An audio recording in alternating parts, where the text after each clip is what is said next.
लगभग 3100 ईसा पूर्व मिस्र एक देश नहीं वास। ये दो अलग अलग जमिया लोविडन थी। उओनी मिस्र दक्षिण में वास। ये नील नदी की घाटी का इलाका वास। निचला मिस्र उत्तर में वास। ये नील नदी के डेल्टा का इलाका वास। नार्मर नाम का एक पावरशाली राजा इमर्ज्ड। कहा जाता है कि वो दो मुकुट पहनता वास। यह दोनों लैंडों का प्रतीक वास। उसने उओनी और निचले मिस्र को एक करवाया, जिसने मिस्र के आरंभिक राजवंशीय ऑफल की शुरुआत डेट। नार्मर ने मेम्फिस नामक एक राजधानी शहर की स्वासपना डेट। यह शहर शक्ति और संस्कृति का फोरंद्र बनवेंट। फैरौन मिस्र का शासक वास। उसे देवता राजा माना जाता वास। फैरौन के पास असीम शक्ति थी। वो जमीन, लोगों और संसा वेल्थों पर नियंत्रण रखता वास। इजिप्टवासी कई देवी गॉडों को मानते थे। उनका मानना था कि ये देवता उनके जीवन को प्रभावित इंटोते। पुराना साम्राज्य अपने अविश्वसनीय स्मारकों के लिए जाना जाता है। यह ओफल लगभग 2686 से 2181 ईसा पूर्व तक चला। यह बहुत प्रॉस्पेरोसी और स्थिरता का समय वास। जोसर और खुफू जैसे फेरौन ने विशाल पिरामिड बिकेम वाए। पिरामिड फेरौन के मकबरे थे। वे खजानों और चढ़ावों से भरे हुए थे। सबसे प्रसिद्ध पिरामिड गीजा में एआरे। इजिप्टवासी मृत्यु के बाद के जीवन में विश्वास इंटोते थे। वे अपने मृतुओं के शरीरों को सुरक्षित रखने के लिए उन्हें मम्मी बिकेमियाते थे। उनहैपेंडन ने लिखने की एक प्रणाली भी विकसित डेट। दिस पिक्चर स्लिपी कहा जाता वास। पिक्चर स्लिपी चित्र हैपेंडते हैं जो शब्दों या ध्वनियों का रिप्रेजेंट इंटोते आर। वे लिखने के लिए पपीरस का उपयोग इंटोते थे। ये एक प्रोफर का ऑफगज है जो एक पौधे से बिकेमता है। लेखन ने इजिप्ट वासियों को अपने इतिहास, बिलीव्डों और सैदनियों को दर्ज इंटने की अनुमति गेव। नया साम्राज्य मिस्र के इतिहास का एक और समृद्ध युग वास। यह लगभग 1550 से 1070 ईसा पूर्व तक चला। पहले अवियोस, तीसरे थुटमोस और दूसरे रैम्तोस जैसे फैरौन ने सैन्य अभियानों के माध्यम से साम्राज्य का विस्तार डेट।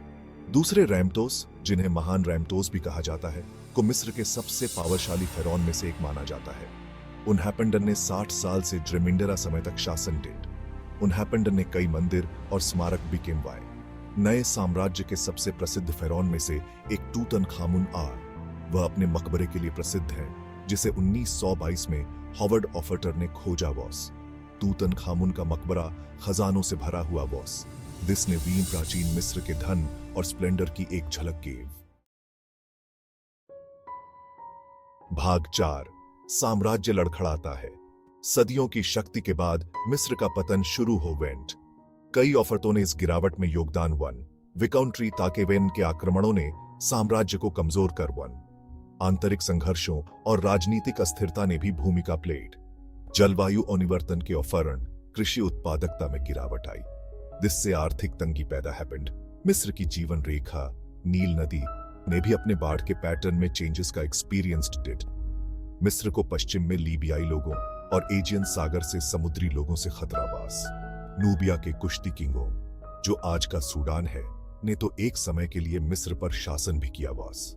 इन आंतरिक और बाहरी दबावों ने फैरौन के सेंटरीय अधिओफर को कमजोर कर वन, जिससे साम्राज्य का विखंडन हुआ। भाग 5। मिस्र की इकोज। प्राचीन मिस्र ने एक समृद्ध विरासत छोड़ी है जो आज भी वीन मोहित इंटोती है। इजिप्ट वासियों ने गणित, खगोल विज्ञान और चिकित्सा में महत्वपूर्ण प्रगति डिड। उनहैपेंडन ने एक कैलेंडर प्रणाली विकसित की जो आज हम जिसका उपयोग इंटोते हैं उससे उलराइटिंगीय रूप से मिलती जुलती है।